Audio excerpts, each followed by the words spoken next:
Your Corgi may have known you were sad before you were ready to admit it. Every day, your dog watches you walk through the door. It hears the keys, your shoes on the floor, and even the quiet sigh you do not notice. To you, it is just the end of a tiring day. To your Corgi, it is a signal. Something in you has changed, and your dog knows it. Not because it understands every word you say. Not because it was trained to behave. Dogs have simply learned to read people through scent, sound, sight, and the instinct that comes from living with a family. There was a little Corgi who lived in a quiet suburban home. It was not the fastest dog. It did not always listen. Sometimes it dragged its owner's socks into the living room, and sometimes it curled up on a shirt that still smelled like sweat. It also followed its owner everywhere. From the kitchen to the living room, and even to the bathroom door.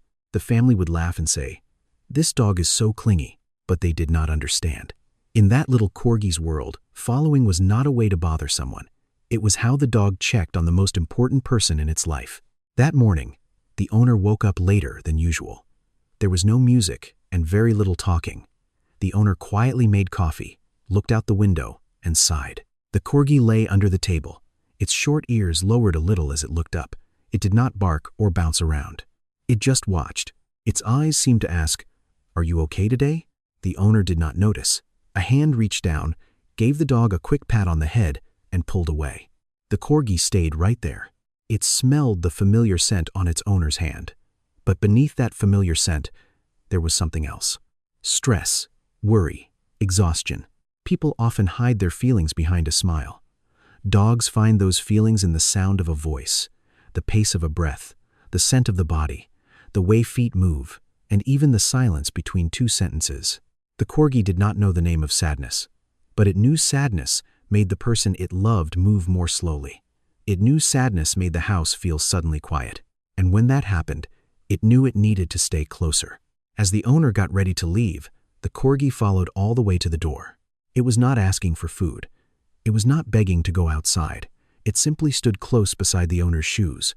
The owner bent down and said, "Be good while I'm gone." The voice sounded normal, but the Corgi could hear the part that was not. It stepped forward and rested its small chin on top of the owner's foot. It lasted only a second. It was such a small gesture, but it was the dog's way of saying, "I'm here." The owner paused. For the first time that morning, the owner looked closely into the Corgi's eyes. Something softened in that moment. It was as if the house had offered a quiet reminder. No matter what happened outside, one small creature still trusted this person completely. But then, the door closed. The Corgi stood still behind it. It did not understand jobs, bills, or the pressure people carry with them. It understood only one thing. Its person had left with a heavier heart than usual. And that was when the strange behavior began. The house became too quiet. The Corgi walked around the living room. Then it stopped beside a shirt the owner had left on the couch. To a person, it was just a shirt. To the dog, it was something more. It carried the scent of the person it loved.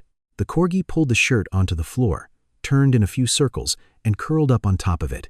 Its nose pressed deep into the fabric as its eyes slowly relaxed. To a person, that might look a little messy. To a dog, scent is memory. It is a promise and proof that its person is real, was here, and will come back. By noon, a light rain began to fall. Drops tapped against the window. Then, a small clap of thunder sounded in the distance.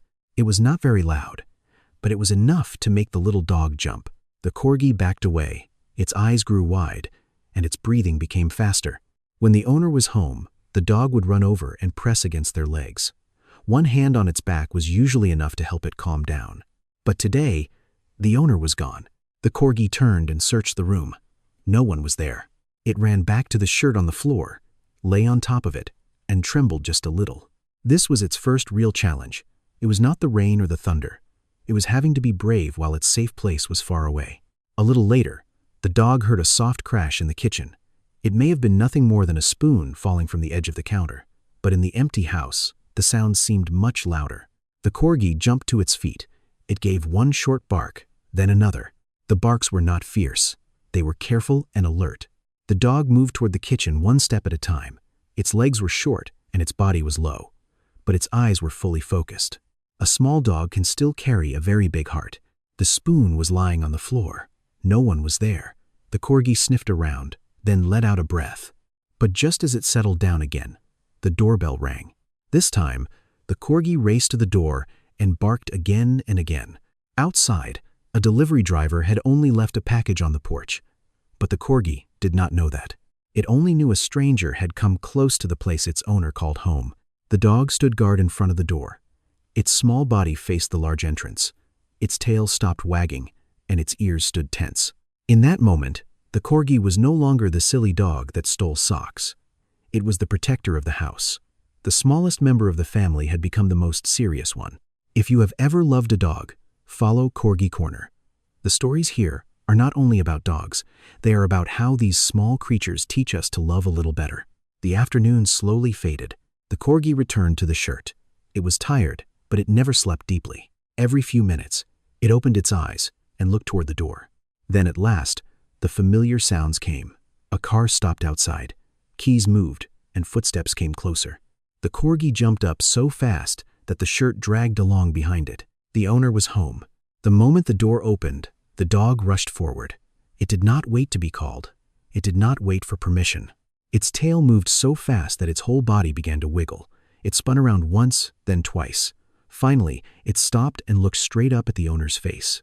Most of us smile at moments like this and keep walking. But to a dog, this is the most important moment of the entire day. And that was when the owner remembered everything that had happened. That morning, the Corgi had watched in silence. Before work, it had rested its chin on the owner's foot. Now it was celebrating, as if they had been apart for years. The shirt was lying in the middle of the living room. The dog had barked at a stranger near the door, and after every loud sound, it had searched for comfort. All those ordinary moments suddenly came together as one complete story. The dog was not simply too attached. It was not only well-trained. In the Corgi's world, its owner was the safest place of all. Many people believe dogs love us because we feed them. That is true, but it is not the whole truth. If food were the only reason, there would be no need to sleep on an old shirt all day. There would be no reason to wait by the door each afternoon. There would be no reason to look into your eyes before facing something scary. A meal is not the only thing that keeps a dog close to you. It is the bond. It is trust. It is the feeling that as long as you are there, the world is still okay. The owner bent down and held the Corgi close. No words were needed. There was only the hug. The dog gently pressed its head against the owner's shoulder. Its tail gave a few soft wags, then became still. Nothing else was needed. The most important person in its world was right there. In that moment, the owner understood something. All this time, the owner had believed that they were taking care of the dog. But maybe, in its own quiet way, the dog had been taking care of the owner too. The Corgi could not solve the pressure of the outside world.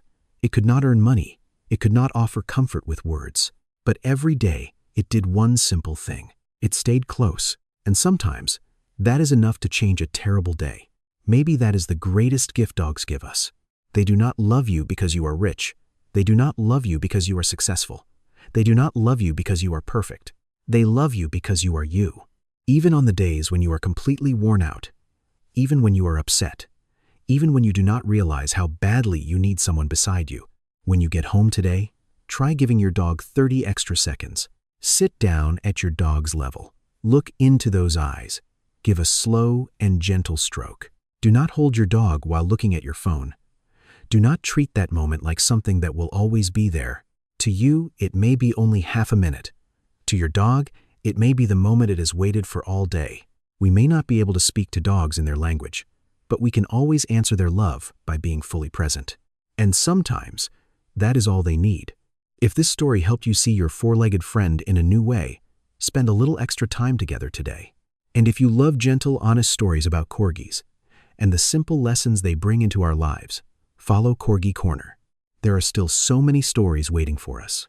Because sometimes, the shortest little legs can lead us to the most meaningful things in life.